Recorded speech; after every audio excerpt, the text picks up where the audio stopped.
کو علامہ سید علی نقی صاحب نے کمپیر کیا ہے حضرت عیسیٰ علیہ السلام کی مناجات کے ساتھ. یہ کمال ہے. یعنی عیسیٰ علیہ السلام کی مناجات کس موقع پر اور امام حسین کی مناجات کس موقع پر. ظاہر ہے کہ you can't compare apples with oranges نا. یعنی اگر ایک شخص کی مناجات ہے دوسرے شخص کی مناجات، مثال کے طور پر یہ انتہائی راحت کے ماحول میں اور یہ انتہائی مصیبت کے ماحول میں، تو یہ کمپیریزن نہیں بنتا.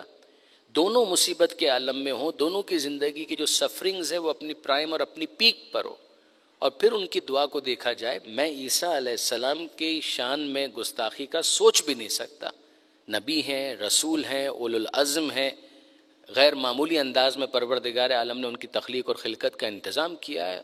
میں کبھی سوچ بھی نہیں سکتا. مگر یقین جانیے کہ اگر اس موقع کی مناجات کو جو عیسیٰ علیہ السلام کی بائبل کوٹ کرتی ہے کہ جب ان کو صلیب کے اوپر، سولی کے اوپر چڑھایا جا رہا تھا، ان کے زوم کے مطابق، ورنہ آپ جانتے ہیں کہ بہرحال ان کی تمام تر سفرنگز کنکلوڈ ہو جاتی ہے اس موقع پر کہ جو قرآن مجید کی تعبیر ہے کہ ما قتلوہ وما صلبوہ ولکن شبہ لہم، کہ نہ ان کو قتل کیا گیا نہ ان کو کروسیفائی کیا گیا، بلکہ یہ معاملہ ان کے لیے سسپیشیس بنا دیا گیا تھا.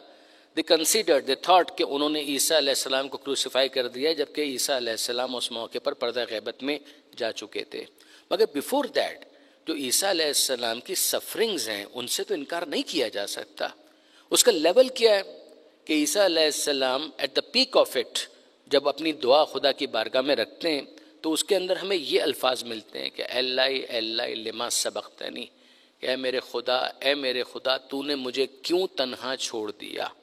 یعنی عیسیٰ علیہ السلام کی اس دعا میں آپ کو کچھ نہ کچھ ایلیمنٹ فرسٹریشن کا نظر آئے گا کہ اللہ لما سبقتنی، کہ اے میرے خدا تو نے مجھے کیوں تنہا چھوڑ دیا. یعنی وہ اپنے آپ کو آئسولیٹڈ فیل کر رہے ہیں، وہ محسوس کر رہے ہیں کہ اب گویا مجھ سے نظر التفات ہٹ چکی ہے. اس کے مقابلے میں اگر آپ امام مظلوم کی دعا اس کو اگر آپ کنسیڈر کریں، میں پھر کہہ رہا ہوں کہ میں عیسیٰ علیہ السلام کی شان میں کوئی گستاخی نہیں کر رہا، مگر یہ طے ہے کہ عیسیٰ ہے، حسین فخر عیسیٰ ہے، وہ مسیح ہیں اور یہ فخر مسیح علیہ السلام.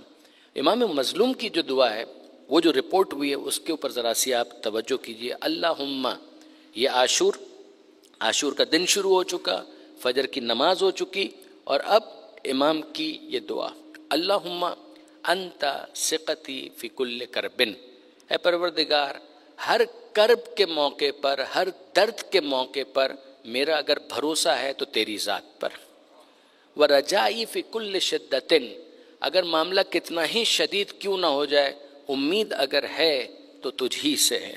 مالک مصیبتیں اور معاملات اور واقعات تو پیش آتے رہتے ہیں، صدمے ہیں تو ایسے صدمے آ جاتے ہیں جن کے برداشت کرنے سے دل کمزور ثابت ہوتا ہے، حیلہ و تدبیر کی راہیں مسدود نظر آتی ہیں، دوست ان میں ساتھ چھوڑ دیتے ہیں، دشمن ان میں تانا زنی کرتے ہیں.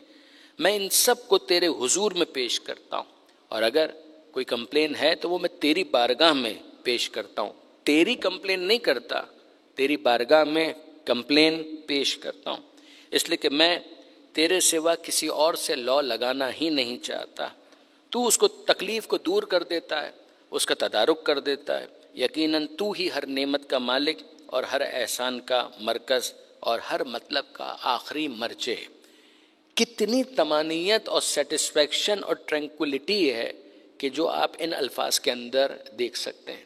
میں پھر آپ سے کہوں گا برادران عزیز، آپ ان الفاظ کو سن چکے، اگر آپ کے لیے موقع ہو گھر جا کر اس کو پڑھیے گا تو آپ کو اندازہ ہوگا کہ حسین ابن علی نے دنیا کی سخت ترین مصیبت والے دن کے آغاز میں اس دعا کو پڑھ کر ہم سب کو سمجھایا کہ اگر کبھی مشکل پیش آئے تو ان الفاظ کو یاد رکھنا. تمہاری زندگی میں بھی نشیب و فراز آئیں گے، اپ اینڈ ڈاؤن آئیں گے، ہوتی ہیں مشکلات، مگر ان موقعوں پر اس دعا کو یاد رکھنا کہ جس امام کو تم مانتے ہو، جس کے اوپر وہ مصیبتیں آئی ہیں کہ جن کا فریکشن آف دیٹ سفرنگ بھی تم نے فیس نہیں کیا ہے، یاد رکھو کہ دعا خدا کی بارگاہ میں